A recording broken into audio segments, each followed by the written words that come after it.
বরকতের দরজা বন্ধ হয়ে গেছে, রহমতের দরজা বন্ধ হয়ে গেছে, সুস্থতার নেয়ামত বন্ধ হয়ে গেছে। পয়সা বেশি হয়েছে কিন্তু ঘরের মধ্যে অসুস্থ দিয়ে ভরা।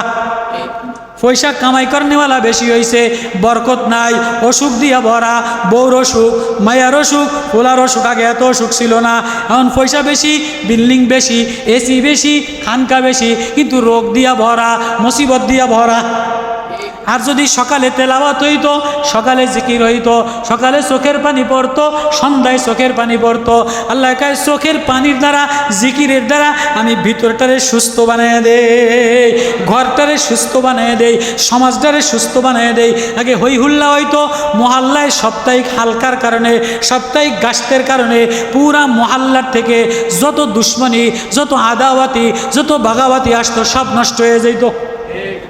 এখন যত শুধু ওই ফেসবুকের গুণা, এ ওর বদনাম করা, এ ওর বিরুদ্ধে লেখা, এই মৌলবীর বিরুদ্ধে লেখা, ওই দলের বিরুদ্ধে লেখা, অমুকে ভোট দেয় নাই কা, অমুকে সভাপতি হয়েছে কা, অমুকে সেক্রেটারি হয়েছে কা, অমুকে আমারে দেয় নাই কা।